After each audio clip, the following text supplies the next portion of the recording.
They told me not to come home, treating me like a stain on the family tablecloth. 5 years later, they arrived at my wedding, confident they would sit in the front row. But when the emcee announced the parents of the bride, the room applauded a completely different couple. What my biological father did next left my mother frozen. Her mask ripped off in front of 200 people. My name is Natalie Kelly, and I am 33 years old. I live in a drafty one-bedroom apartment in Chicago, where the radiator hisses like a dying cat. And I work as a project manager at Northline Creative Solutions. I am competent. I am organized. I am the person who remembers to buy the office birthday card, and the person who stays late to format the slide deck so the font sizes match. I thought I was also a daughter. But it turns out that title is revocable. It happened 4 days before Christmas. I was sitting at my desk, staring at a spreadsheet that was blurring into a wall of gray. The sun had set at 4 in the afternoon, plunging the city into that premature, aggressive winter darkness. My phone vibrated against the laminate desktop. It was my mother. I smiled when I saw the name. I actually smiled. I thought she was calling to ask about my train arrival time, or to remind me to bring that specific bottle of wine Dad liked. I picked up. I did not get a hello. "Don't come home," she said. "Sloan doesn't want you here." 7 words, not a suggestion, not a request, a command. The air in the office seemed to vanish. I gripped the phone, my knuckles turning the color of old parchment. "Excuse me?" I said, "Don't come home, Natalie," my mother repeated, her voice brisk and practical, as if she were canceling a dentist appointment rather than her eldest daughter. "We are trying to keep things peaceful this year. Your sister is under a lot of pressure. She has something important to announce, and she is fragile right now. She said she couldn't handle the tension if you were there." I looked at the sticky note on my monitor where I had written my train schedule in blue ink. Departure, December 23rd, 8 in the morning. "Tension?" I asked, my voice sounding foreign to my own ears, thin and high. "Mom, I have my ticket. I have the gifts wrapped. I took 5 days of paid time off." "We will reimburse you for the ticket," she said quickly. Of course, for them, everything could be solved with a check. "Look, Natalie, you know how you get. You always make things heavy. You walk into a room and the atmosphere changes. Sloan needs this Christmas to be perfect. She needs the spotlight to be positive. We just think it is better if you stay in Chicago this year." How I get? The phrase hit me like a physical slap. Memories I had carefully packed away in the back of my mind began to bleed out. I remembered my 16th birthday party, canceled 3 hours before it started because Sloan had a migraine. I remembered my college graduation, scanning the crowd for my parents, only to find them 20 minutes late because Sloan had needed to stop for iced coffee and had a panic attack in the drive-thru. I remembered the family photo where I was asked to step out of the frame because the photographer wanted a shot of just the parents and the baby when Sloan was 19. I was the heavy one. I was the difficult one. Because I remembered. Because I asked to be seen. "Does Dad agree with this?" I asked. I needed to hear it. I needed to know the blast radius of this rejection. "Your father just wants everyone to be happy," she said, which was her code for "I have already decided for him." "Put him on," I said. "Natalie, he is busy." "Put him on, Mom." There was a rustling sound, a muffled exchange of whispers that sounded like static. Then, Frank Kelly's voice came on the line. It sounded weary. It sounded like a man who had been slowly eroding for 3 decades. "Nat," he said. "Dad," I said, my hand shaking now. "Mom says I'm uninvited. She says I can't come home for Christmas." I waited. I waited for the outrage. I waited for him to say, "That is ridiculous. Get on the train. I will pick you up." I waited for him to be my father. "Honey," he sighed, the sound of a man surrendering before the battle even started. "Just listen to your mother this year. It's easier. Sloan is working through a lot. Let's just not rock the boat, okay? We can do a video call on the 25th. It's easier." The call ended. I didn't say goodbye. I just lowered the phone and looked at the black screen. The office hummed around me. A janitor was emptying the trash bins 2 rows over. The world kept moving. I stood up, put on my coat, and walked out of Northline Creative Solutions. I didn't feel the cold wind on my face as I walked to the train station. I didn't feel anything. I felt excised, like a tumor removed to save the healthy tissue. When I got back to my apartment, the silence greeted me. It was usually a comfort, but tonight it felt like a verdict. My suitcase was open on the bed. It was halfway packed. There were the packing cubes, organized by color. There was the dress I had bought specifically for Christmas Eve dinner, a deep emerald green velvet that I thought would look nice in the family photos. And there were the gifts. I walked over to the pile of wrapped boxes. I had spent hours on them. The paper was thick, expensive, with hand-tied silk ribbons. For Mom, a cashmere scarf in pale lavender, the exact shade she had admired in a magazine 6 months ago. $250. I had eaten ramen for 3 weeks to afford it. For Dad, a first-edition vinyl of a jazz album he had lost in a move 20 years ago. I had scoured eBay for months to find it. For Sloane, a gift card to her favorite spa and a delicate gold bracelet. Safe gifts, appeasement gifts. The tax I paid to exist in her orbit. I looked at them. They looked like foolishness now. They looked like desperation wrapped in gold paper. "You know how you get," she had said. I sat down on the edge of the bed. I didn't cry. The tears wouldn't come. Instead, a cold clarity began to settle in my chest. Displacing the hurt, they didn't want me. They wanted the absence of me. They wanted a holiday where they didn't have to look at me and feel a vague, nagging sense of guilt for how they treated me. I was the mirror they didn't want to look into. I stood up and walked to the living room. On the wall, above my small television, hung a decorative wooden wreath.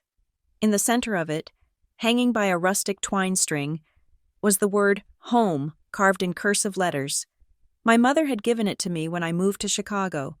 "So you remember where you belong," she had written in the card.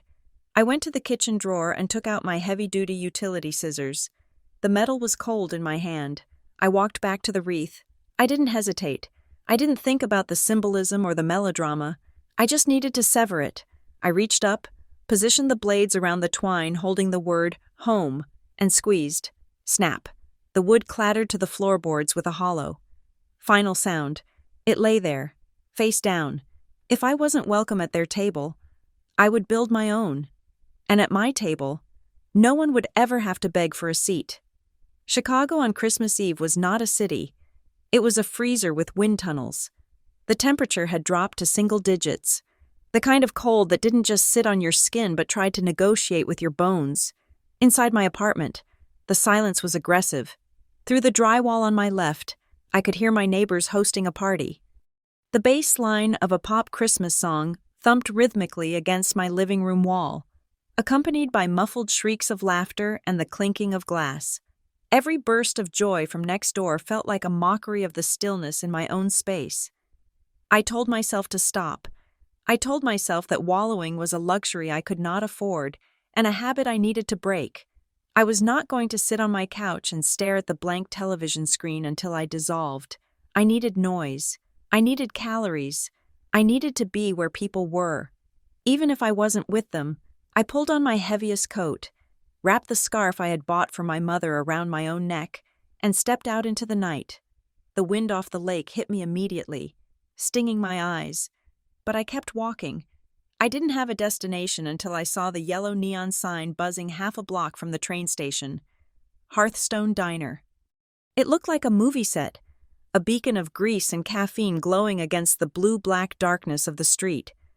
I pushed through the heavy glass door, and the bell overhead announced me with a cheerful jingle that felt entirely too loud. The transition was instant. The biting cold was replaced by a wall of warmth that smelled of maple syrup, bacon grease, and strong coffee. The place was packed. I shouldn't have been surprised. Christmas Eve is a refuge for the stranded, the lonely, and the families who burned the roast. There were couples huddled in corner booths, a group of friends in ugly sweaters laughing loudly near the window, and a few solitary figures nursing mugs at the counter. A waitress with tinsel in her hair and a coffee pot in her hand intercepted me. She scanned the room, frowning slightly. "Just one," I said, holding up a single finger. The gesture felt small, apologetic. She nodded and led me past the cozy booths, past the window seats with the view of the falling snow, all the way to the back. She pointed to a small two-top table squeezed right next to the swinging double doors of the kitchen. Every time the doors opened, a clash of pans and the shouting of the cooks spilled out. It was the penalty box of tables. It was the seat you gave to someone who didn't matter. I sat down. I kept my coat on. I ordered coffee and a grilled cheese sandwich, the comfort food of my childhood, then made the fatal error. I pulled out my phone. I knew I shouldn't look. I knew it was an act of emotional self-harm, but my thumb moved automatically, scrolling through the feed until it landed on the one thing I was terrified to see. Sloan had posted a photo 10 minutes ago. It was professional quality. Of course. My parents' living room looked like a magazine spread. The fire was roaring. The tree was lit with tasteful white lights. And there they were. My mother, elegant in red, my father, holding a glass of scotch, looking relieved, and Sloan, center stage, beaming with her hand resting protectively on her stomach. The caption read, "Our family is complete. So much love in this room tonight." I zoomed in. I wasn't looking at their faces. I was looking at the dining table in the background. It was set for dinner. 3 place settings. There was no empty chair. There was no plate set aside, just in case I changed my mind and showed up. There was no gap where I should have been. They hadn't just uninvited me. They had erased me. The table was perfectly symmetrical, closed off. A fortress that had no gate for a daughter named Natalie. The heat of the diner suddenly felt suffocating. My throat constricted, a hard lump forming that made it impossible to swallow. I put the phone down, face down, on the laminate table. I stared at the sugar dispenser, blinking rapidly, trying to force the moisture back into my ducts. I would not cry in a diner next to the kitchen doors. I would not be that cliché. "Excuse me." The voice came from my right. It was authoritative but not unkind. I looked up. Standing there was a woman who looked to be in her 60s. She was striking. She had silver hair cut in a sharp, stylish bob and was wearing a coat that looked like it cost more than my rent. Her eyes were dark and assessed me with a precision that made me feel exposed. I quickly wiped the corner of my eye with my knuckle. "I am fine," I said, my voice cracking humiliatingly. "Just allergies. The heat in here is dry." The woman didn't blink. People do not cry like that from allergies. She said, her tone was factual, like she was stating the time of day. I stiffened, my defenses rising. "I didn't need pity from a stranger. I appreciate your concern, but I am really okay. I'm just waiting for my food." She looked at my empty table, then at the chaotic kitchen doors swinging open just inches from my elbow. She looked back at me. "This is a terrible seat. It is drafty.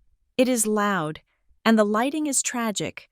I opened my mouth to argue, but she cut me off. "We have a booth by the window," she said, gesturing toward the front of the diner. "It is a 6-top. There are only 5 of us. There is too much empty space and it is bothering me. Join us." "No, thank you," I said, panic flaring. I couldn't handle strangers. I could barely handle myself. "I don't want to intrude. My food is coming, and—" "I did not ask," she said. A small, amused smile touched the corners of her mouth. "I am inviting. There is a difference." She waited. She didn't move. She stood there with an expectancy that suggested she was used to getting her way. But unlike my mother, her insistence didn't feel like a demand. It felt like a life raft. I looked at the kitchen doors. I looked at my phone. Face down on the table like a dead beetle. "Okay," I whispered. "Excellent. Grab your coat." I followed her across the diner. The noise of the restaurant seemed to fade as we approached a large, circular booth, bathed in the warm, yellow glow of the pendant lights. The people at the table stopped talking as we arrived. Everyone, "This is—" she paused. looking at me. "Natalie?" I supplied. "This is Natalie," the woman said. "She was sitting in the penalty box. Now she is sitting with us. Graham, scoot over." A man with a white beard and cheeks that were naturally rosy, he looked startlingly like a department store Santa Claus on his day off, immediately shifted. He grinned at me. "Hi, Natalie. I'm Graham. Ignore my wife, Joan. She collects strays, but she has excellent taste." I sat down. The leather of the booth was warm. Joan slid in across from me. Next to her was another couple, laughing and passing a menu back and forth. And directly across from me, next to Graham, sat a man who looked to be about my age. He was wearing a charcoal sweater. He had dark hair and eyes that were the color of strong coffee. He didn't smile immediately. He just looked at me, taking in my red-rimmed eyes and my defensive posture. He didn't look away, and he didn't look uncomfortable. "Caleb," Joan said, pointing to him. "He is an architect. He doesn't talk much because he is busy analyzing the structural integrity of the waffles." The man, Caleb, cracked a half-smile. It transformed his face, softening the intensity. "The waffles are structurally sound. Joan, I'm just worried about the load-bearing capacity of Graham's appetite." The table laughed. It wasn't polite laughter. It was the easy, worn-in laughter of people who knew each other's rhythms. My grilled cheese arrived, but instead of the waitress dropping it at the back table, she brought it here, along with a basket of fries that Graham immediately claimed as community property. "So, Natalie," Graham said, leaning forward, "we were just debating the most important issue of the night. Is Die Hard a Christmas movie, or is it a movie that happens to take place at Christmas?" I blinked. The banality of the question was so jarring after the hour I had just spent in my head that I almost didn't know how to respond. But then I looked at Graham's eager face. I looked at Joan, watching me over the rim of her coffee cup. "It is a Christmas movie," I said, my voice gaining a little strength. "It is about a man trying to reunite with his family against impossible odds. That is the entire plot of the holiday." Graham slapped the table. "See?" he shouted triumphantly. "She gets it.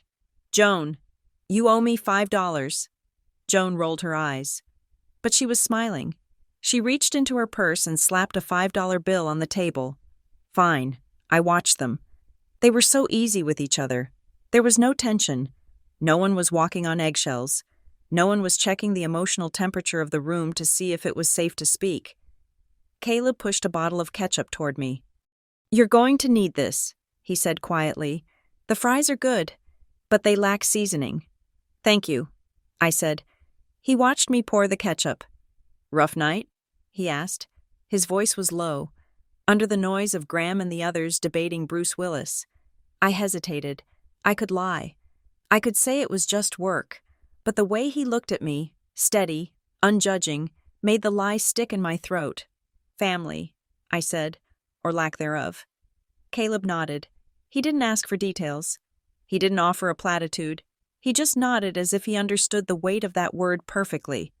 "Sometimes the best families are the ones you find in a diner at 10 at night," he said. Graham turned back to us, holding up his milkshake. "All right, enough debating. A toast." We all raised our glasses. Mine was water. Joan's was coffee. "To Christmas," Graham said, "and to unexpected guests who make the table full." "To unexpected guests," Joan echoed, clinking her heavy mug against my glass. For the first time in 4 days, the knot in my chest loosened. I took a sip of water. It was just a diner. These were just strangers.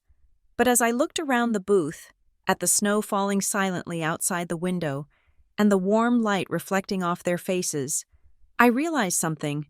I wasn't in the background anymore. I had a seat, and for tonight, that was enough. The business card Joan had slipped into my coat pocket at the diner sat on my nightstand for 3 weeks. It was a thick and cream-colored card with embossed lettering that read, "Joan Whitaker, Family Law and Mediation, Retired." It explained everything. It explained the laser-focused gaze, the ability to read a room in seconds, and the way she had overruled my self-pity with a closing argument I could not refute. She wasn't just a nosy woman in a diner. She was a veteran of domestic wars. She had spent a career watching families tear each other apart, which meant she knew exactly what it looked like when someone was bleeding out invisibly. I was afraid to call. In my experience, invitations came with conditions. You were invited because someone needed a ride, or because they needed a buffer, or because it looked bad if you were not there. But eventually, the silence of my apartment became louder than my fear. I sent a text. "Does the offer for Sunday dinner still stand?" The reply came 2 minutes later. "We eat at 6. Don't bring anything but yourself." The Whitaker house was in Oak Park, a sprawling Victorian structure with a wraparound porch that groaned under the weight of winter snow. When I walked inside, the sensory overload was immediate. It smelled of roasting garlic and rosemary. There was jazz playing, not the polite background elevator music my parents played, but messy, energetic brass that filled the space, and there was the table. In the dining room, a long oak table was set. I stopped in the doorway, my coat still clutched in my hands. There were 6 chairs. 5 were occupied or claimed by jackets, and one, right between Joan and Caleb, was empty. It had a plate, a wine glass, and a folded napkin. There was no shuffling. No one had to drag a folding chair up from the basement. No one sighed and said, "Oh, let me make room." The space was already there. It had been factored into the geometry of the evening. "You are blocking the traffic flow, kid," Graham said, appearing behind me with a salad bowl the size of a tire. He winked. "Sit down before the pot roast gets cold." I sat. I felt like an imposter, waiting for someone to ask for my credentials. But no one did. We passed bowls of potatoes and argued about local politics. I learned that Graham was a retired history professor who collected antique maps, and Joan had a vicious sense of humor that she hid behind a teacup. And then there was Caleb. He was quiet, but not the brooding kind of quiet that sucked the energy out of a room. It was an attentive silence. He passed me the salt before I even reached for it. When I made a self-deprecating joke about my job, something I did automatically to lower people's expectations, he didn't laugh. He just looked at me and asked, "But do you like it?" It was such a simple question. No one asked me what I liked.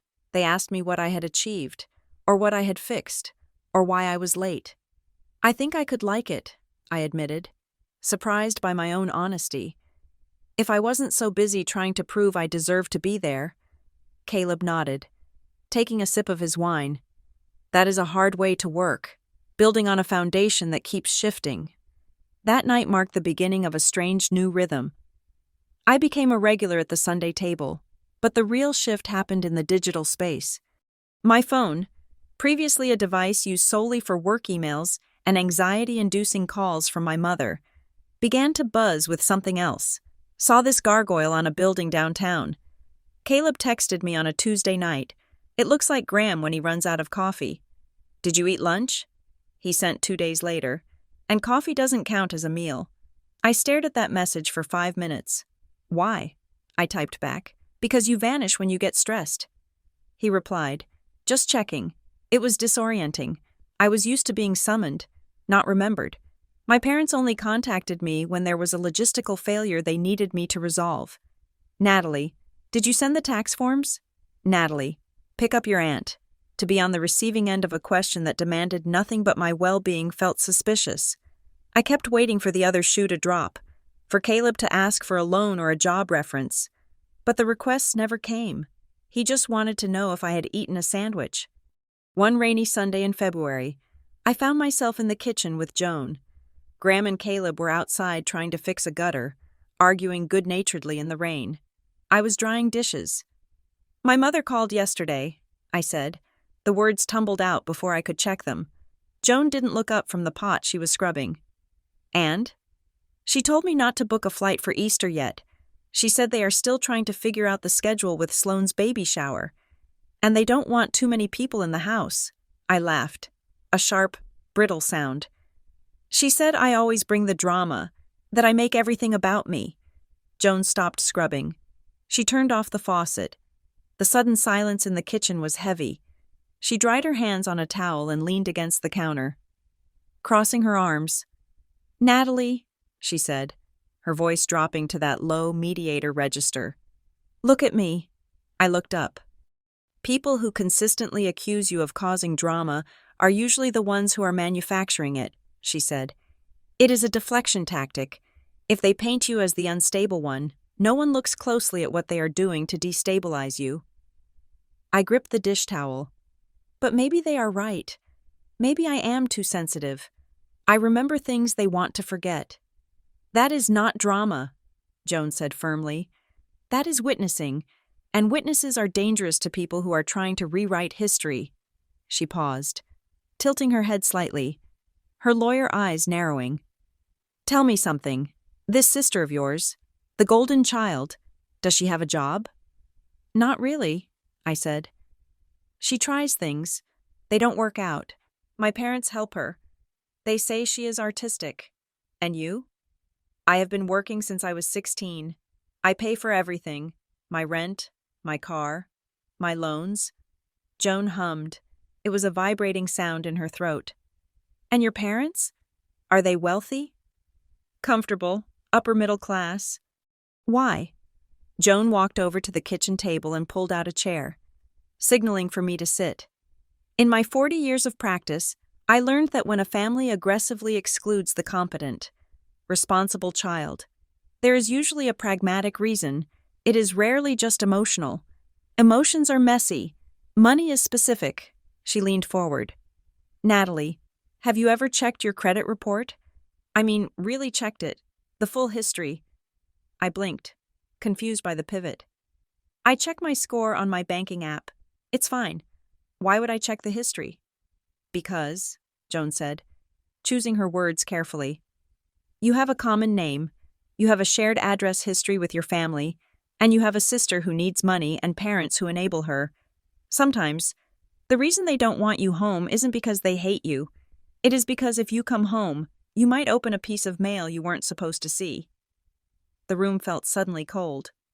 You think they are stealing from me? I think you are the designated sacrifice, Joan said. And sacrifices are usually stripped of everything, not just their feelings. Check your papers, Natalie. Not to be paranoid, but to be sure. She left the thought hanging there, an open loop that snagged on the fabric of my reality. I wanted to dismiss it. My parents were cold. Yes, narcissistic, absolutely. But criminals? That felt like a leap. And yet, I remembered how often my mother asked for my signature on things when I was in college. Just insurance forms. Honey, just for the car title. I didn't have time to process it because the back door flew open. Caleb and Graham burst in, soaked to the bone, laughing and shaking water like wet dogs. The gutter is fixed, Caleb announced, shaking his hair. He looked at me, his eyes crinkling at the corners. But Graham is a liability on a ladder. I am agile, Graham protested. The moment of heaviness broke, but Joan's words had taken root. That night, a snowstorm slammed into the suburbs. The roads were icing over within the hour. You are not driving back to the city, Graham declared, taking my car keys from the counter and putting them in a jar on top of the refrigerator. The guest room has clean sheets. Caleb is staying on the couch. It is settled. I slept in a room that smelled of lavender and old books. For the first time in years, I didn't wake up at 3 a.m. with my heart racing. The house felt solid around me. When I walked down to the kitchen the next morning, the sun was blinding against the fresh snow outside. The house was quiet. Graham and Caleb were likely shoveling the driveway, on the kitchen table. There was a plate of pancakes covered in foil to keep them warm. Next to it was a mug and a fresh pot of coffee. And propped up against the salt shaker was a yellow sticky note. Eat, then go check those papers. And remember, this is your seat. Joan, I touched the paper. My throat tightened. It wasn't a grand gesture. It was breakfast. But in that kitchen, with the winter sun pouring in, I realized I wasn't shrinking anymore. I was taking up space, and for the first time, I was ready to look at what that space actually cost. The library in Joan's house smelled of lemon polish and old binding glue. It was a room designed for serious conversations. lined with shelves of legal texts that had likely witnessed the dissolution of hundreds of marriages. We were not there to read. However, we were there to dig. Joan sat in her leather executive chair, her reading glasses perched on the end of her nose. I sat opposite her with my laptop open. The screen threw a harsh blue light onto the mahogany desk. "Okay," Joan said, her voice stripped of its usual warmth. She was not the woman who served me pot roast right now. She was the attorney who had spent 40 years dissecting lies. "Type in the Social Security number. Let's see what the credit bureaus have on Natalie Kelly." I typed the 9 digits. My fingers felt heavy. I hit enter. The progress bar crawled across the screen. I held my breath. I expected to see my student loans. I expected to see the lease on my Chicago apartment and the credit card I used for travel expenses. The page loaded. I scrolled past the familiar items, and then I stopped. My heart hammered against my ribs like a trapped bird. "What is that?" I whispered. There, sitting in the middle of the report, was a personal line of credit. It had been opened 4 years ago. The limit was $40,000. The balance was currently maxed out. "I didn't open this," I said. The denial came out automatic and fast. "Joan, I have never banked with this institution. I don't even have an account there." Joan leaned forward, tapping the screen with a manicured fingernail. "Look at the opening date, November 2021. Where were you then?" "I was in Chicago. I was working my first year at Northline." "And look at the billing address for the account," she commanded. I squinted. It wasn't my apartment. It was a P.O. box in my hometown. A P.O. box I recognized because my father used it for his small consulting business to keep mail away from the house. "It says joint account," Joan noted, her eyes scanning the data with terrifying speed. "But the cosigner name is redacted on this public view. However, look at the payment history. Late, minimum payment, missed payment." I felt sick. A wave of nausea rolled through me, hot and acidic. "This is $40,000 of debt in my name. My credit score is tanking," Joan finished for me. She took off her glasses and set them on the desk. She didn't look shocked. She looked validated. "This is it, Natalie. This is the ghost in the machine." "I don't understand," I stammered. "Think," Joan said sharply. "Why did they tell you not to come home? Why did they say it was about stress? Because if you came home, you might check the mail. You might answer the landline when a collection agency called. You might decide to buy a house and run your credit, and then you would ask questions." The realization hit me with the force of a physical blow. It wasn't that they didn't love me. It was that they couldn't afford to have me around. I was a liability. Memories began to flash in my mind. Recontextualized by this new horror, 3 years ago, Christmas morning, my mother, frantic in the kitchen, handing me a stack of papers. "Honey, we are updating the family insurance policy. Since you are still on the dental plan, I need you to sign these forms. Quick, before the office closes for the holiday." I hadn't read them. I had trusted her. 2 years ago. My father, calling me on a Tuesday. "Nat, I need to verify your mother's beneficiary info for the bank. Can you text me your social and your current driver's license number?" I left my notebook at the office. I had texted it to him within 30 seconds. "I gave them the gun," I said, my voice hollow. I loaded it and handed it to them. "You trusted your parents," Joan corrected. "That is not a crime. What they did, however, is fraud. Class B felony fraud." I sat back, staring at the ceiling. I wanted to scream. I wanted to drive to my parents' house and burn it down. I wanted to call the police. "Do not call them," Joan said, reading my mind. "They stole $40,000 from me," I shouted, the anger finally breaking through. "They are ruining my future to fund what? Sloane's lifestyle? A new kitchen?" "If you call them now, they will gaslight you," Joan said calmly. "They will say it was a mistake. They will say they meant to tell you. They will cry. They will guilt you. And then they will destroy the paper trail. We do not confront without ammunition. We build a case." The door to the library opened. Caleb walked in. He was carrying a tray with 3 mugs of black coffee and a heavy-duty external hard drive. He didn't ask what was wrong. He took one look at my face, pale, furious, devastated, and set the tray down on a side table. He pulled a chair up next to me. "I heard shouting," he said quietly. "They stole her identity," Joan said. She didn't sugarcoat it. Caleb looked at the screen. He looked at the debt number. His jaw tightened, a muscle feathering in his cheek. But he didn't explode. He didn't start ranting about how he was going to beat someone up. He became incredibly still. "Okay," Caleb said. He reached into his pocket and pulled out a USB cable, plugging the hard drive into my laptop. "Then we document everything, every email, every text. We download bank statements. We map the IP addresses of the logins if we can access the account." "I don't want to see it," I said, covering my face with my hands. "You don't have to look at the emotion of it," Caleb said, his voice steadying me. "Just look at the data. Treat it like a project at Northline. We are just auditing a failed vendor." A failed vendor. That was exactly what my family was. We spent the next 6 hours working. We ordered pizza that went cold on the desk. Caleb built a spreadsheet. Column A, date. Column B, my location. Column C, the activity on the fraudulent account. It was damning. Charges for a luxury nursery boutique when I was in a meeting in Chicago. Charges for a resort in Florida when I was sitting in my apartment with the flu.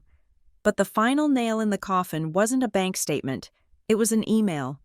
I had logged into an old family email account, one we used to share for streaming services and bills before I moved out. I hadn't checked it in years. I searched for my name. There were hundreds of results. But one, dated 6 months ago, caught my eye.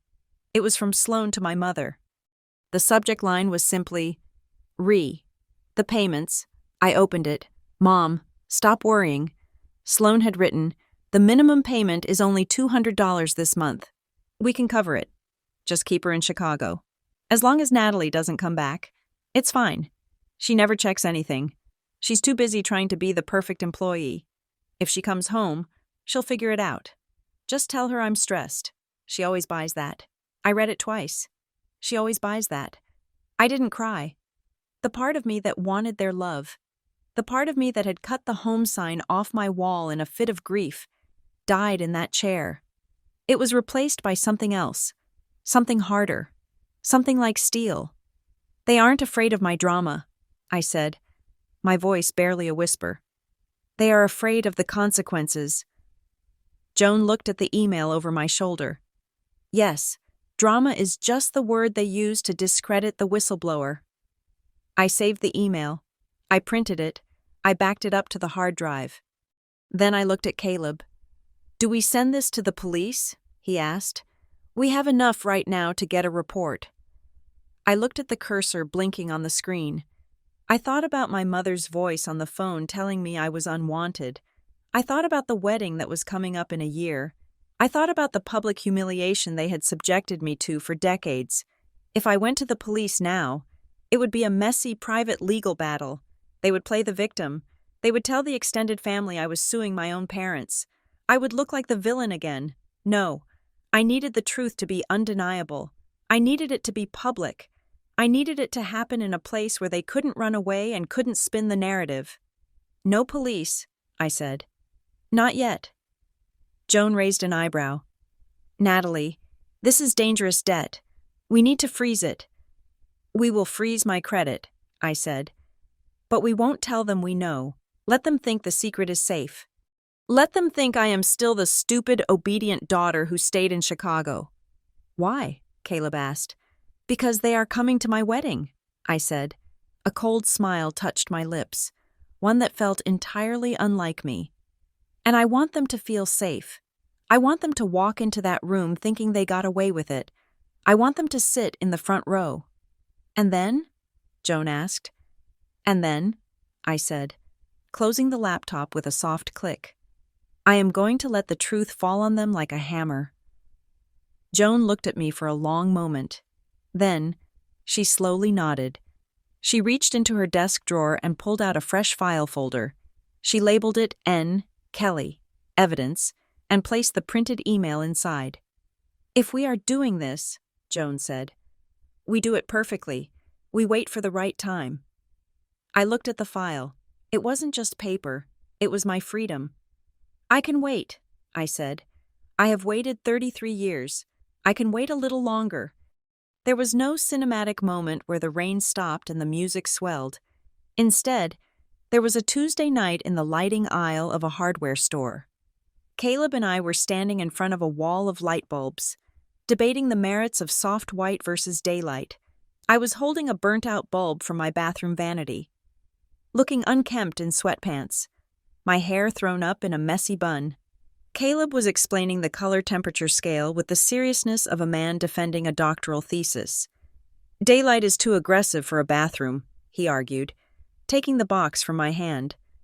"You don't want to see your pores that clearly at 6 in the morning. You want soft white. It is forgiving." I looked at him. He was wearing a flannel shirt with a small tear in the elbow. He looked tired from a site visit, and in that aisle, surrounded by bins of electrical tape and dimmer switches, I realized I was in love with him, not because he saved me, but because he was simply there. He was present for the boring parts. Our relationship didn't grow from grand gestures. It grew in the checkout line at the grocery store, where he remembered I hated cilantro without me having to say it. It grew on the nights we sat on my couch, not talking, just reading separate books with our feet touching. For 33 years, I had operated on a transaction model of love. If I am good, I get affection. If I am quiet, I get peace. If I am successful, I get noticed. With Caleb, the currency was worthless. I tried to pay with perfection, and he refused to take it. One evening, I burned a roast chicken. Charred it until the smoke detector went off. I stood in the kitchen, bracing myself for the criticism, for the sigh that meant you failed again.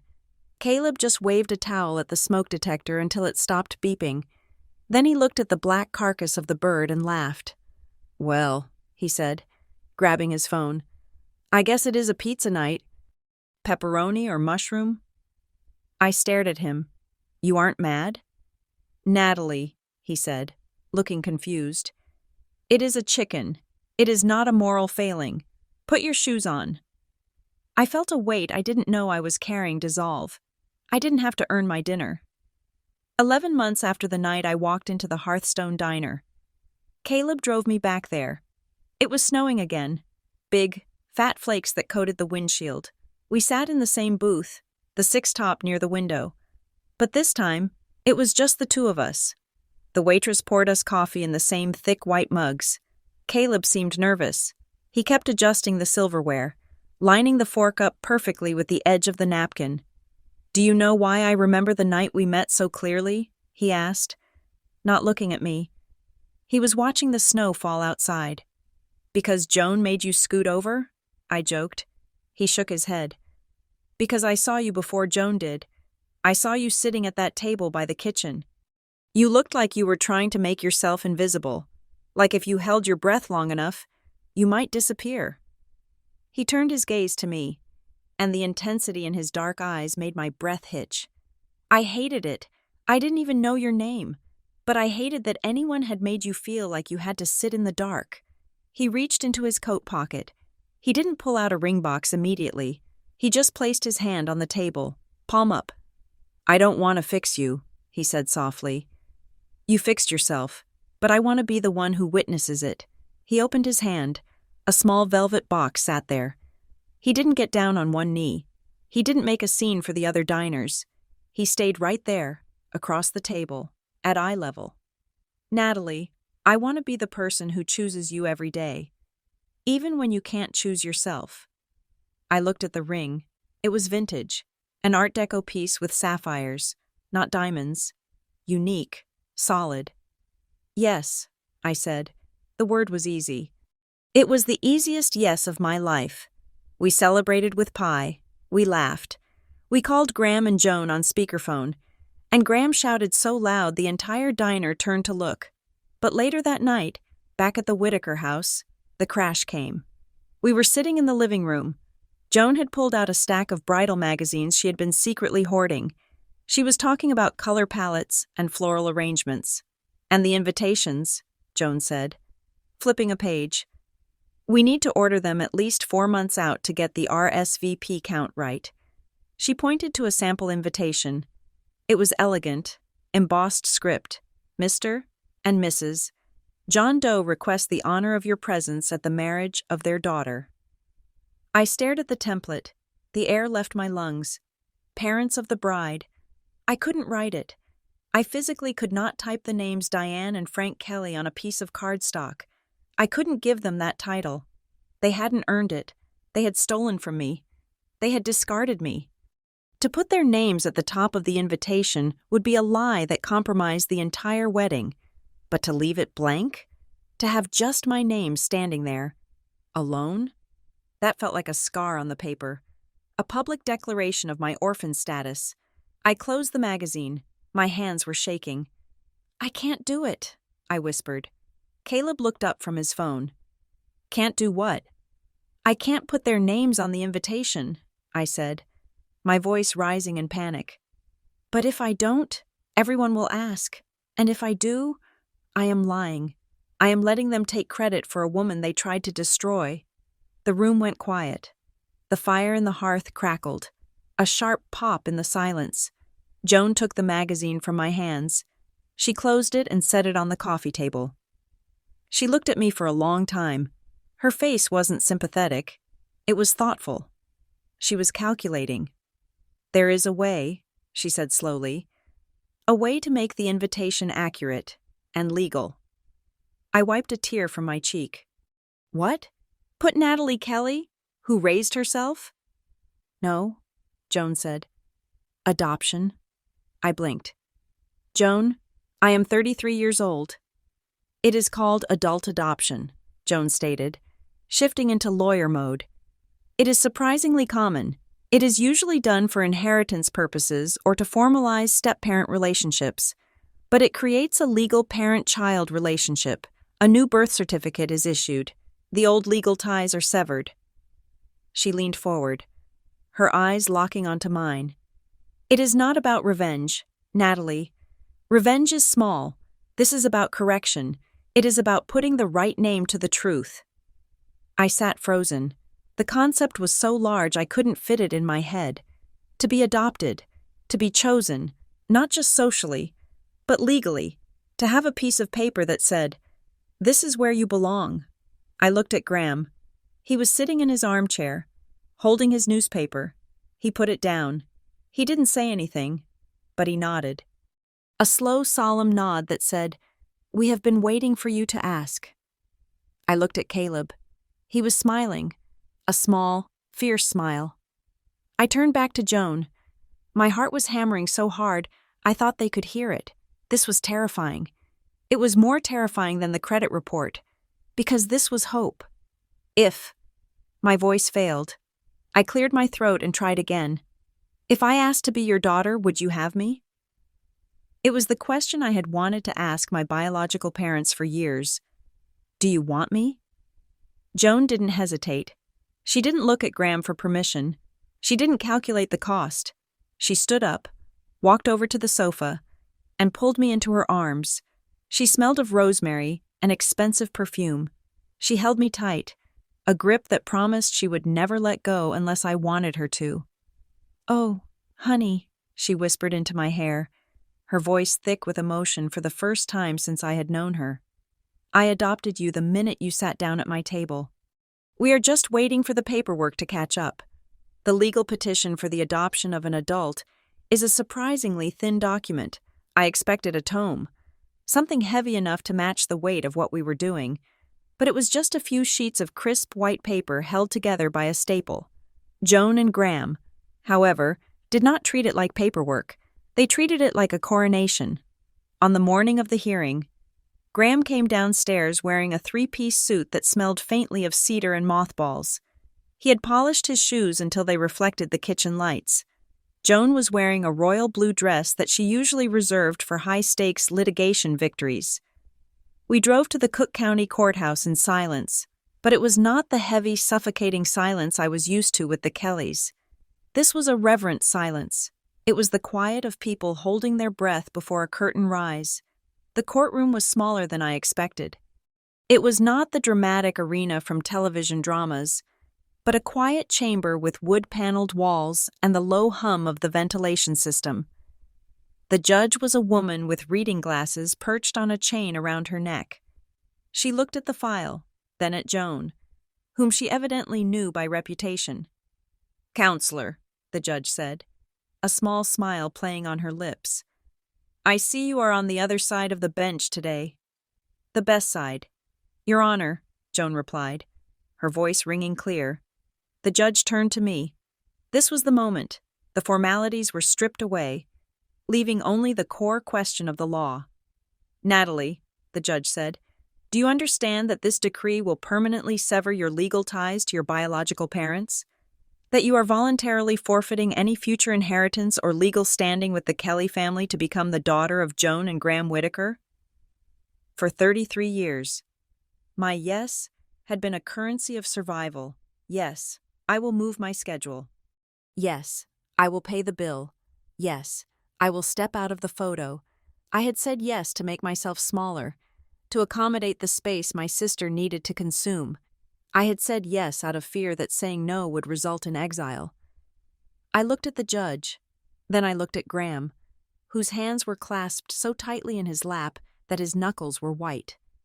I looked at Caleb, sitting in the back row, witnessing me. "Yes," I said. My voice did not shake. "It is the most voluntary thing I have ever done." The gavel did not bang loudly. It was a soft, decisive tap. "Petition granted," the judge said. "Congratulations, Natalie Whitaker." Natalie Whitaker. I tested the name in my mind as we walked out into the blinding sunlight of the plaza. It felt heavy, but in the way a shield is heavy, it was substantial. It offered protection. We went to lunch at an Italian restaurant where Graham ordered champagne at 2 p.m. When the waiter asked for ID to verify my age, I handed him my old license, but Graham interjected. "She is in transition," he told the confused waiter proudly. "She was just born an hour ago." The weeks that followed were a blur of bureaucracy that felt like a ritual cleansing. I went to the Social Security office. I went to the Department of Motor Vehicles. With every form I filled out, with every clerk who typed Whitaker into the database, I felt another tether to the Kellys' snap. I was no longer the daughter they could summon. I was legally distinct. I was safe. With the adoption finalized, the wedding planning shifted gears. The idea of a Chicago wedding, with its proximity to my past, felt wrong. We wanted something that felt like us, alive, messy, and vibrant. "New Orleans," Caleb suggested one night as we looked at venues. "A garden in the French Quarter, jazz, humidity, food that has a soul." It was perfect. It was the antithesis of the cold. Sterile country club receptions my mother favored. We booked a historic home with a courtyard overgrown with jasmine and ferns. Then came the invitations. The proofs arrived from the printer on a rainy Tuesday. I opened the box with a box cutter, my heart doing a nervous flutter in my throat. I pulled out the top card. The cream stock was thick, the ink a deep navy blue.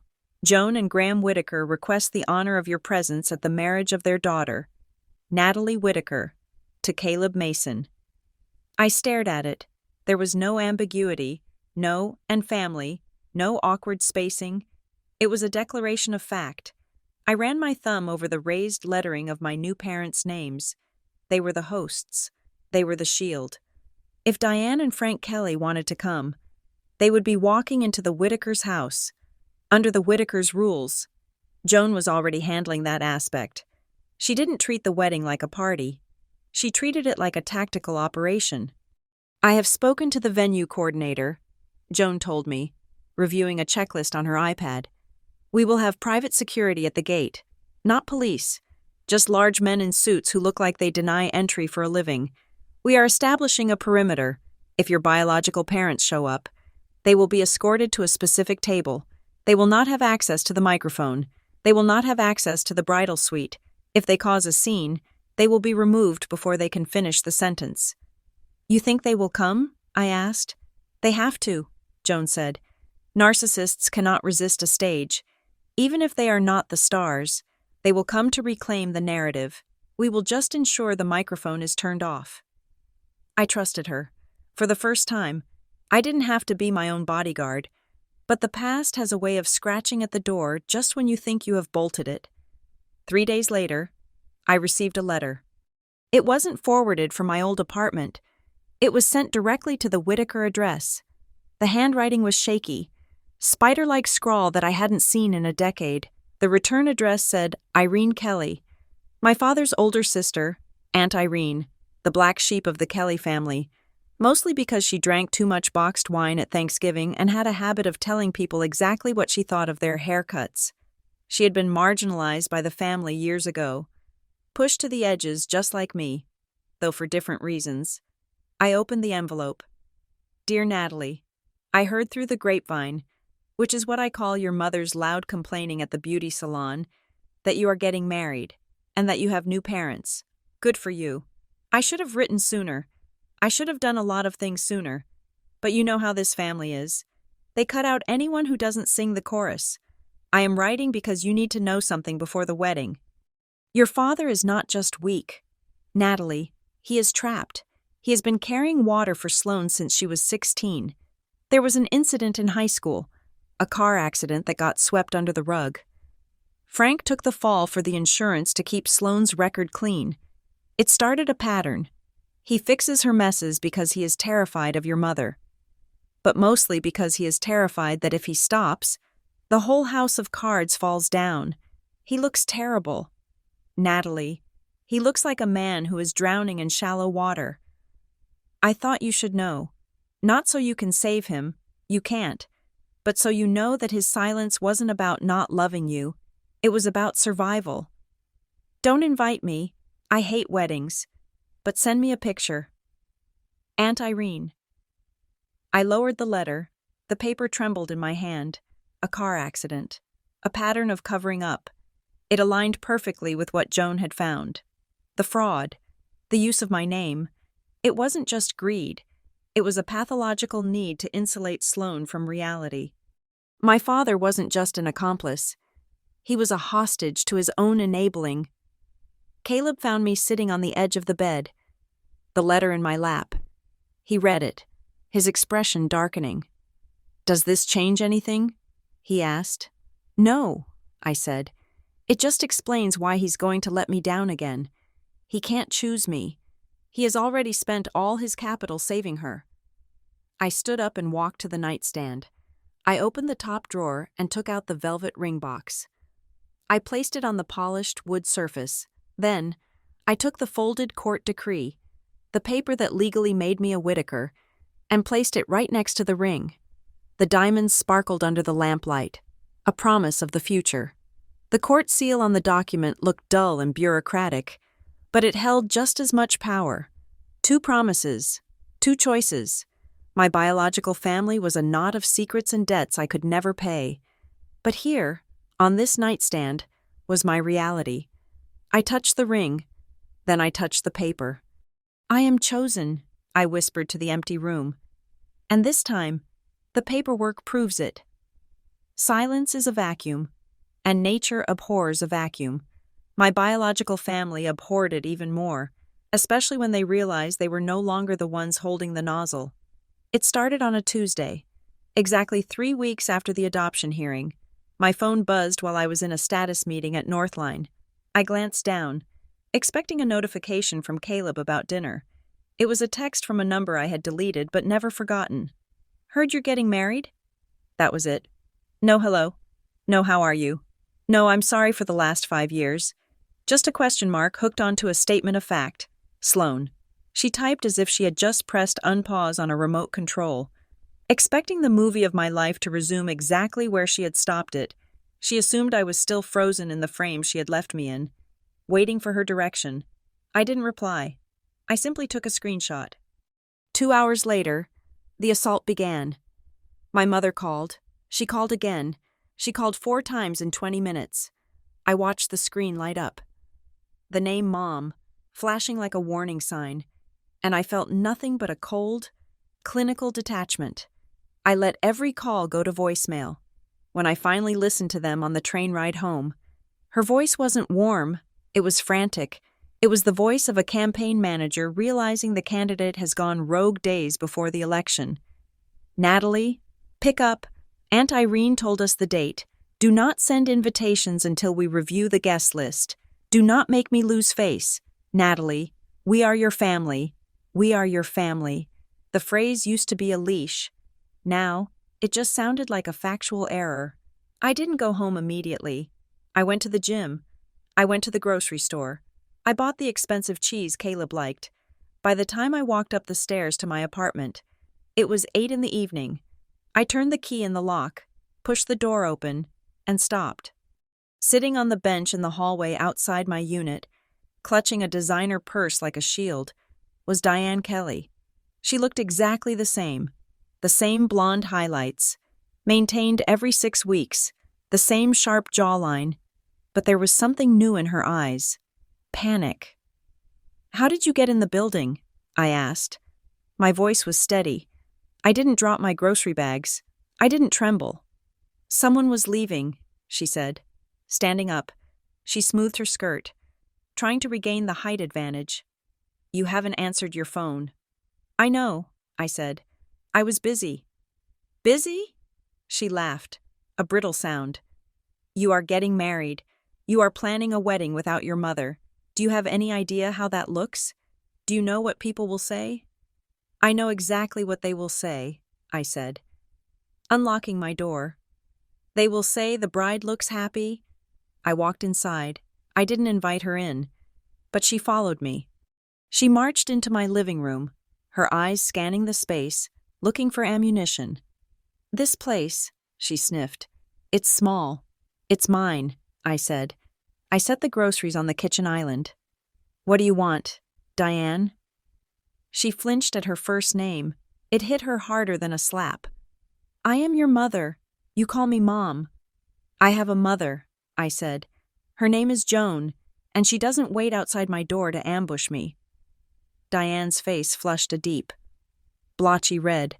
She walked over to the mantel, where I had framed a photo of me, Caleb, Joan, and Graham from the adoption day. We were laughing, holding champagne glasses. She pointed a manicured finger at the glass. This is sick. You think you can just swap us out? You think you can replace your own blood with these strangers?" "They aren't strangers," I said. "They are the people who picked me up when you threw me out, and I didn't swap you out. I just corrected the record." "They seduced you," she spat, turning on me. "They saw a vulnerable girl and they brainwashed you against us. They want something. What is it? Do they want your money?" I almost laughed. "My money? The money you spent years telling me I didn't have?" "We raised you!" Diane shouted. Her composure was cracking. The veneer of the country club wife was peeling away to reveal the desperate woman underneath. "We fed you. We clothed you. You don't have the right to erase us just because you are having a tantrum about the past." "I am not having a tantrum," I said. "I am having a life, and you aren't angry because you missed me. You are angry because you can't control the story anymore." Diane took a step toward me. Her eyes were wide, frantic. "You don't understand what you're doing. If you embarrass us, if you start digging into things you don't understand." She stopped. Her mouth snapped shut. The air in the room went still. "Digging into what?" I asked softly. She blinked rapidly. "Into family matters, private matters." "Like the credit report?" I asked. The color drained from her face so fast she looked like a wax figure. "I don't know what you're talking about." "You do," I said. I leaned against the counter, crossing my arms. "You know exactly what I'm talking about. You are terrified I will find the paper trail. That is why you are here. You aren't here to be my mother. You are here to make sure the witness doesn't testify." "It was for the family," she whispered. It was a reflex, the family motto. For the family, which really meant for Sloan. "We had to. Sloane was in trouble. You were stable. We knew you could handle it. I handled it, I said. By leaving, you are ungrateful, she hissed, backing toward the door. She looked terrified of me now. I wasn't the daughter she could bully. I was a legal threat. Don't you dare send that invitation without our names. Don't you dare! The invitations are already at the post office, I lied. And your names aren't on them. She stared at me for a long, hateful second. Then she turned and walked out, slamming the door so hard the frame rattled. I stood there for a long time. I listened to her heels clicking down the hallway, retreating. I didn't cry. I didn't shake. I felt lighter. She had just confirmed everything. She had confirmed the fraud, the motive, and the fear. My phone buzzed again. I looked at it, expecting another text from Sloane or a furious voicemail from Diane. It was an email.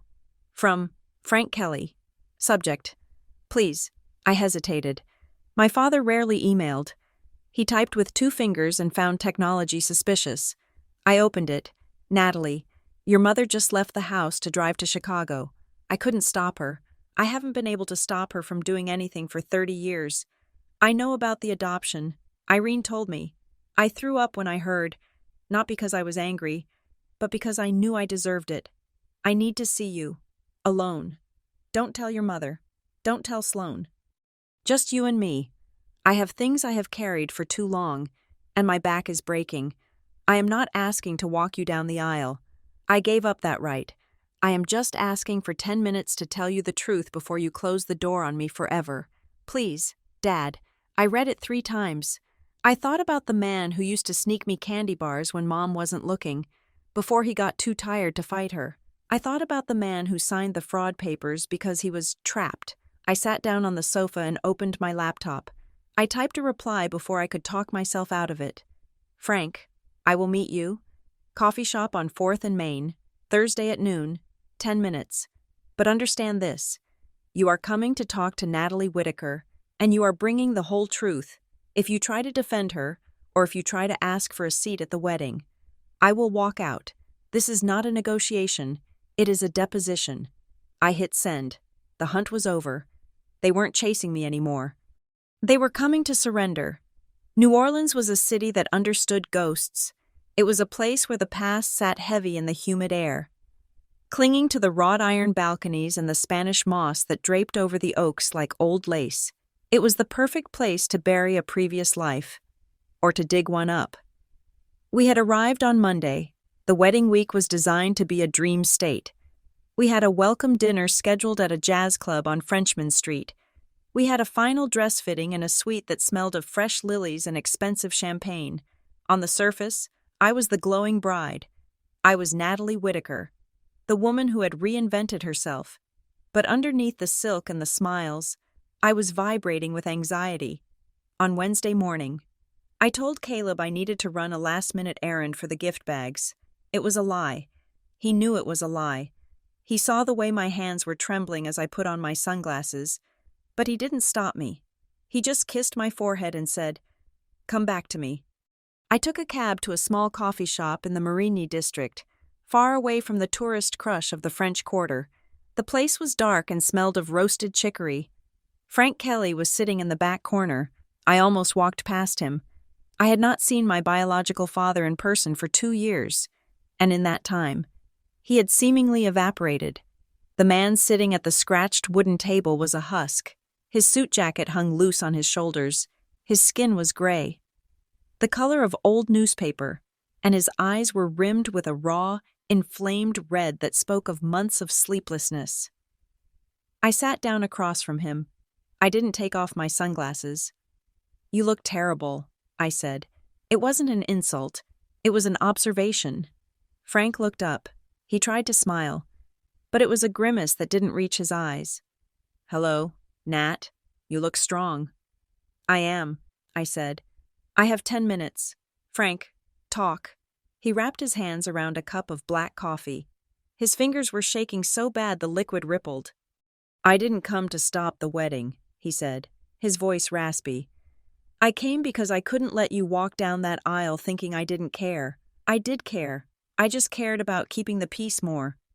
Peace, I repeated, the word tasting like ash. Is that what you call it? Letting your wife and daughter treat me like a contagion? It wasn't about you, he whispered. He leaned in, checking the empty tables around us. Nat, the reason we told you not to come home, the reason we kept you away these last 5 years, it wasn't because you caused drama. It was because we were terrified you would find out what we had done. He reached into his jacket pocket. He pulled out a thick manila envelope. It was sealed with heavy packing tape. He placed it on the table between us. It looked innocent enough, but the air around it felt charged, radioactive. What is this? I asked. The truth, Frank said. It is everything. The bank statements, the loan applications, and a letter. A letter from me, confessing that I knew. I stared at the envelope. You knew about the credit line? I signed as the witness, he choked out. Tears began to spill down his hollow cheeks. Sloane, she got into trouble, real trouble. Gambling debts, a lawsuit from a former business partner. She needed $40,000 fast, or she was going to lose everything. Your mother, she said you had good credit. She said you were stable. She said you would never notice if we just paid the minimums. I felt a cold rage settle in my stomach. So you sold me, to save her. We thought we could pay it back before you noticed, Frank sobbed quietly. But then Sloane needed more, and then the interest rates. It snowballed. And then we realized, if you came home, if you saw a bill, if you checked the mail, it would all come out. So we pushed you away. We made you the villain so we didn't have to be the criminals. He pushed the envelope across the table until it touched my hand. Take it, he said. The names are in there, the dates, and the proof that Sloane was the sole beneficiary of every cent. I put my hand on the envelope. It felt heavy. Why give this to me now? I asked. Why not bury it? Frank looked at me, and for a second, I saw the father I used to adore. Because Irene was right. I am drowning, and I don't want to drag you down with me anymore. Use it. Burn it. Give it to the police. I don't care. Just please don't open it here. Not today. If you read the details now, you won't have any peace for your wedding. You will be too angry to say your vows. I looked at him. He was a broken man. He had sacrificed his integrity, his daughter, and his soul to protect a woman who would likely never thank him. Thank you for the evidence, I said. I stood up. I picked up the envelope. Nat, he called out as I turned to leave. Will I see you on Saturday? I paused. I didn't look back. That depends on where you choose to sit, Frank. I walked out into the blinding New Orleans sun. The humidity hit me like a physical wall. I clutched the envelope to my chest. It wasn't just paper. It was a weapon. It was the answer to every question I had asked myself in the dark for 5 years. Why am I not enough? I was enough. I was just too expensive to keep around. When I got back to the rental house, Joan and Caleb were in the kitchen. They stopped talking the moment I walked in. They saw the envelope. I threw it on the marble counter. It landed with a heavy thud. He gave it to me, I said. He confessed. It was all for Sloane. Caleb walked over and put his hand on my shoulder. He didn't ask to open it. He just offered his strength. Joan picked up the envelope. She weighed it in her hand. She looked at the seal. Do you want to open it? She asked. He told me not to, I said. He said it would ruin my peace. He is probably right, Joan said. She set it down. Natalie, listen to me. You have the smoking gun. You have the nuclear option. The question is, what do you want your wedding to be? She looked at me with those sharp, wise eyes. Do you want Saturday to be a battlefield where you expose them and scream and cry? Or do you want it to be a declaration of your new life? I looked at the envelope. If I opened it now, if I read the details of how they betrayed me, I would spend the next 3 days in a rage. I would be thinking about them. I would be obsessing over their crimes. I didn't want to give them my wedding week. I had already given them 33 years. I don't want a battlefield, I said. I want a wedding. Then put it away, Caleb said. We know the truth. The paper is just insurance. I picked up the envelope. I walked into the bedroom and opened the hotel safe in the closet. I placed the envelope inside, right next to my passport, and the diamond earrings Graham had given me for the rehearsal dinner. I punched in a 4-digit code. The lock engaged with a mechanical whir. They were coming. Diane, Frank, Sloane. They were coming to my wedding with their heads held high, thinking they were untouchable. They thought they were walking into a social event where they could play the role of the grieving, magnanimous family who had forgiven their difficult daughter. Let them think that. Let them sit in their chairs and smile. I had the truth in a steel box. Wait for the right time, I whispered to the closed safe door. Wait until they are so comfortable they forget to be afraid. Wait until they are in a room where they cannot twist the story anymore. I turned around and walked back to the kitchen, back to the smell of jasmine and the sound of my fiancé laughing. The bomb was armed. I just wasn't going to detonate it. Yet, the garden in the French Quarter was a riot of green and gold. The afternoon sun filtered through the canopy of ancient oak trees, dappling the white chairs with shifting patterns of light.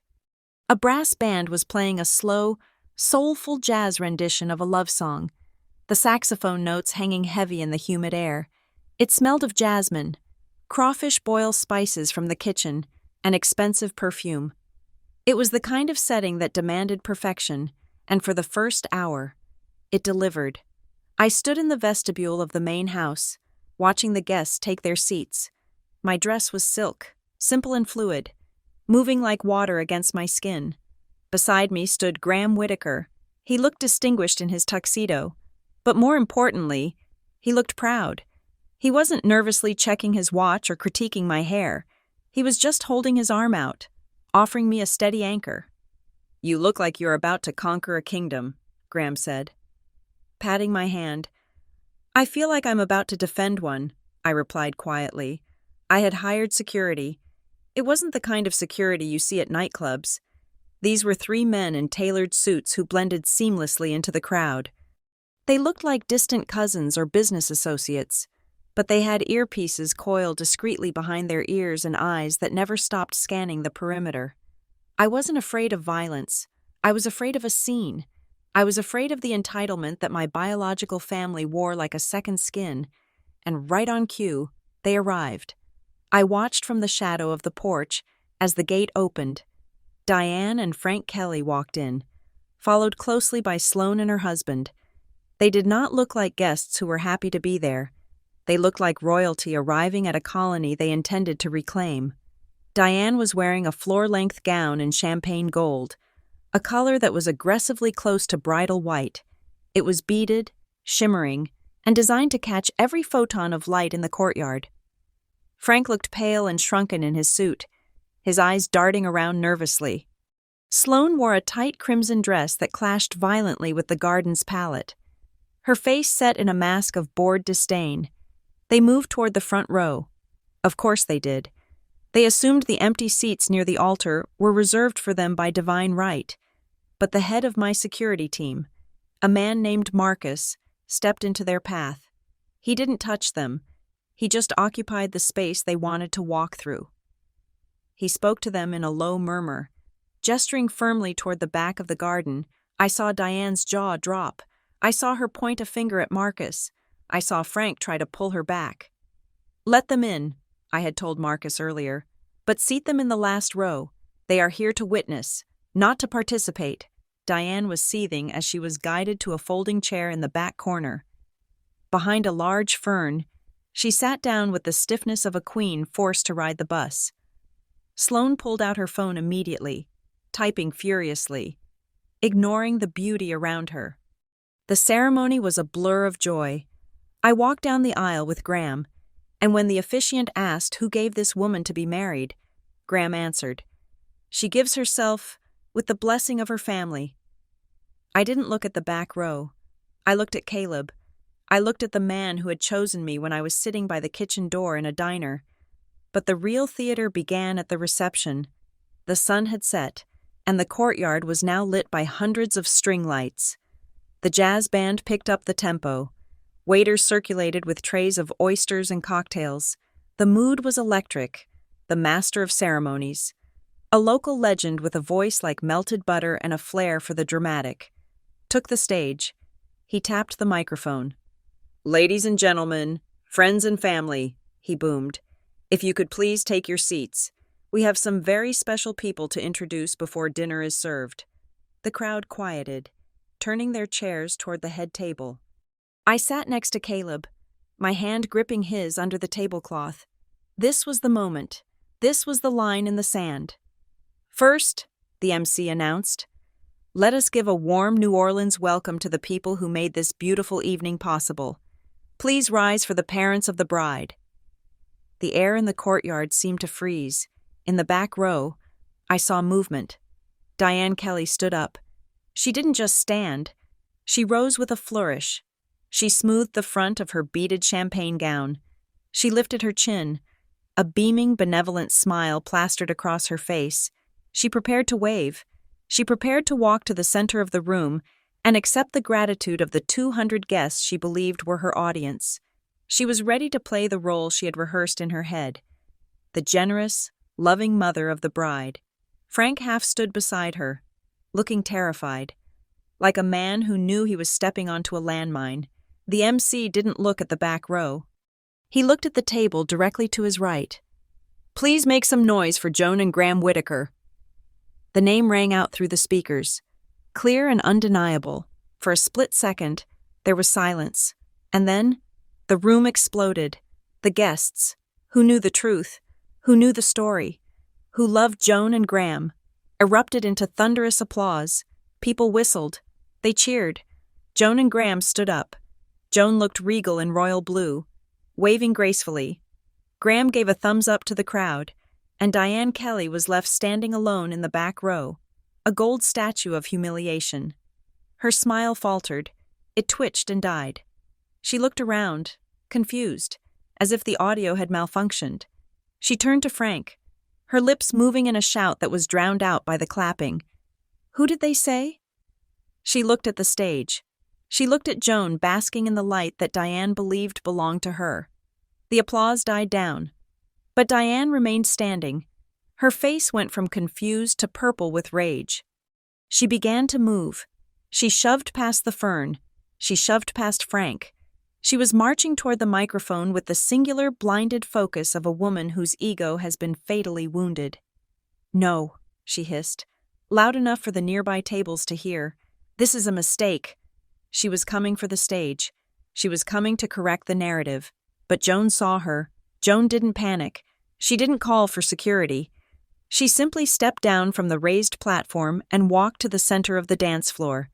Placing herself directly between Diane and the microphone, she stood there, calm, immovable, radiating the authority of a woman who had stared down hostile judges for 40 years. Diane stopped. She was 5 feet away from Joan. The two mothers, the biological and the chosen. "That is my title," Diane seethed, her voice shaking with adrenaline. "I am her mother. You are just the bank." The music had stopped. The room was deadly silent. Every eye was on them. Joan didn't raise her voice. She didn't need to. She spoke with a crisp, icy diction that carried to every corner of the courtyard. "You had 33 years to earn the title," Joan said. "You spent them making her feel small so you could feel big. You do not get to stand up now just because there is an audience."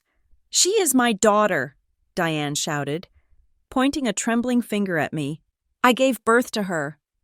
"And today," Joan said, stepping closer, forcing Diane to take a step back, "is the day she belongs to herself. Sit down, Mrs. Kelly, or leave. But do not mistake my politeness for weakness. This is my daughter's day." Diane looked around. She looked for allies. She looked for sympathy. But she found only 200 faces looking back at her with mixture of pity and judgment. She crumbled. The fight went out of her posture. She turned and stumbled back toward her seat, clutching Frank's arm as if she might faint. I let out a breath I didn't know I was holding. Caleb squeezed my hand tight. "That was," Caleb started. "Justice," I whispered. I looked over at the back table. Diane was weeping into a napkin. Frank was staring at the floor, but Sloane was not crying. She wasn't even looking at her mother. Sloane was sitting perfectly still, her phone hidden under the tablecloth. Her thumb was moving rapidly. She typed a message, hit send, and then looked up. Her eyes locked with mine across the courtyard. She didn't look defeated. She looked smug. It was the look she used to give me right before she blamed me for a broken vase she had dropped. A cold shiver went down my spine. Suddenly, Marcus, the head of security, materialized at my shoulder. He leaned down, his voice a low, urgent rumble in my ear. "Mrs. Mason," he said, using my new name. "We have a situation." "Is it Diane?" I asked, watching my mother sob. "No," Marcus said. He wasn't looking at the guests. He was looking toward the service entrance behind the bandstand. "We just intercepted a signal, and we have visual on an unauthorized male trying to access the backstage audio room. He claims he has a flash drive that needs to be played for the toast." I looked at Sloane. She put her phone down and picked up her wine glass. Taking a slow, satisfied sip, the applause for Joan was the false finish. The real show was just about to start. Diane did not go back to her seat. The humiliation of being publicly seated by Joan Whitaker had not silenced her. It had only pressurized her rage until the containment vessel cracked. As the murmur of the crowd settled, Diane marched straight up to me. We were standing near the edge of the dance floor, illuminated by the soft glow of the string lights. The guests fell silent again, sensing the shift in atmospheric pressure. This was not a toast. This was a confrontation. "You humiliated me," Diane hissed, her voice trembling with a toxic mix of tearfulness and venom. "In front of everyone, in front of our family friends, you stood there and let that woman erase me." I looked at her. For the first time in my life, I didn't see a giant. I saw a small, terrified woman in a beaded dress that cost more than my first car. "No," I said, my voice calm and amplified slightly by the microphone I was still holding near my waist. "I did not humiliate you. Diane, I just stopped making myself small so you could feel comfortable." "You are ungrateful," Diane cried out, raising her voice so the back tables could hear. "After everything we did, we protected you. We kept the peace." "Protected me?" I repeated. Before I could continue, Sloane stepped forward. She saw her mother failing and decided to deploy the weapon she had used against me since childhood: pity. She didn't look angry. She looked tragically misunderstood. She turned to the crowd, clasping her hands together. "Please," Sloane said, her voice wobbling with practiced emotion. "Everyone, I am so sorry. My sister. She has always been like this. She is difficult. She imagines slights where there are none. We try to love her, but she just wants to dig up the past and ruin happy moments. It is a mental health issue, really. We just want to be a family." A few guests murmured, "It was a good performance." It was the exact script that had isolated me for 30 years. Natalie is the problem. Natalie is dramatic. I lifted the microphone. I didn't shout. I didn't defend myself. "I used to believe that," I said, addressing the room. "I used to believe I was the problem. I thought I was the one who broke the peace. But tonight, I want to call a thing by its true name." I reached into the small silk clutch I had carried with me. I pulled out the envelope. I had retrieved it from the safe 10 minutes ago. The moment Marcus told me about the sabotage attempt, I ripped the seal. The sound of the tearing paper was sharp and violent in the quiet garden. "This is a letter," I said, unfolding the paper.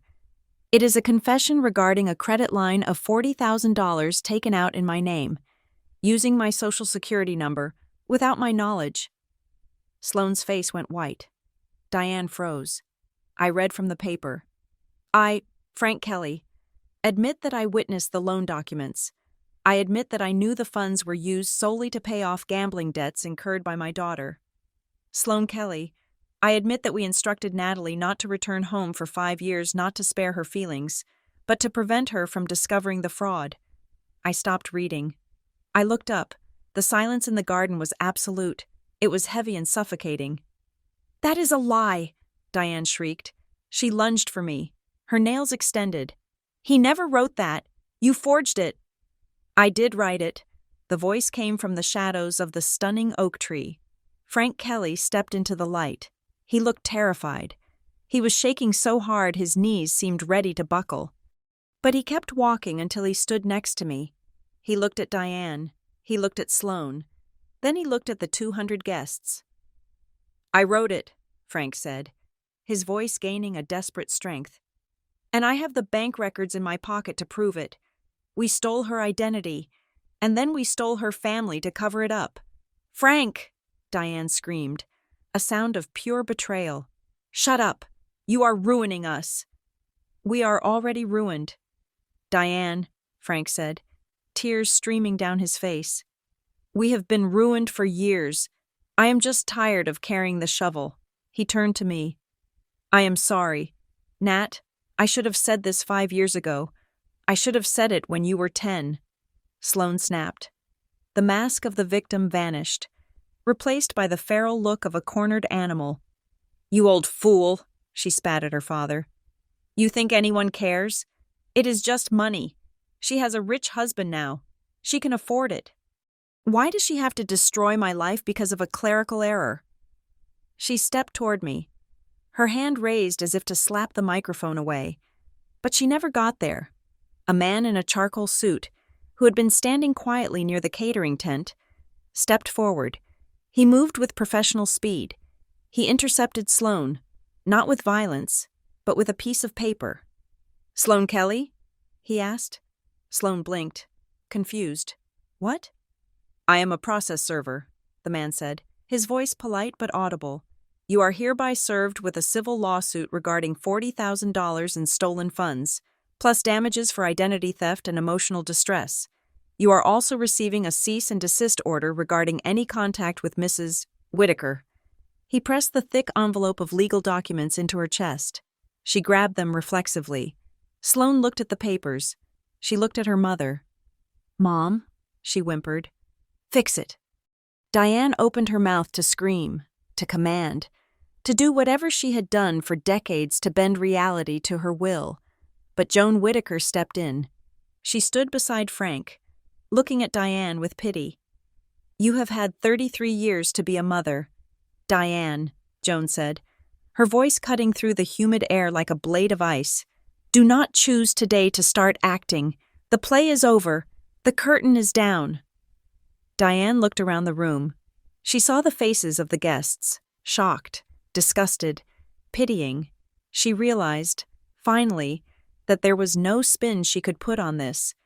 There was no version of this story where she was the hero. I raised the microphone one last time. I am not taking away anyone's family, I said. I am just taking back my life. I nodded to Marcus. The security team moved in. They were gentle but firm. They flanked Diane, Sloane, and her husband. Please, Marcus said, gesturing to the gate. Frank looked at me. I should go with them, he whispered. I have to finish this. Thank you, Dad, I said softly. He nodded, a broken man who had finally stood tall, and followed his wife and daughter out of the garden. The heavy iron gate closed behind them with a final, resonant clang. The silence they left behind lasted for 5 seconds. Then, the jazz band kicked in. The drummer hit an upbeat rhythm, and the saxophonist began to play a joyous, swinging tune. I felt a hand on my waist. It was Caleb. Are you okay? He asked, searching my face. I looked at the gate. Then I looked at the table where Joan and Graham were sitting. Joan raised her glass to me. Graham was wiping his eyes with a handkerchief. I took a deep breath. The air tasted sweet. It tasted like jasmine and freedom. I am better than okay, I said. I am home. Caleb spun me around, and we stepped onto the dance floor. As we moved to the music, surrounded by people who loved us. I looked up at the stars above New Orleans. For the first time in 33 years, I wasn't waiting for the other shoe to drop. I wasn't wondering if I had done enough to earn my seat. I was Natalie Whitaker, and I was exactly where I was supposed to be. Thank you so much for listening to this story on Leona Revenge Stories. I would love to know where you are tuning in from today, so please leave a comment down below sharing your location and your thoughts on how Natalie handled her family. Don't forget to like this video, hit that subscribe button, and press the hype button to help this story reach more people who might need to hear it.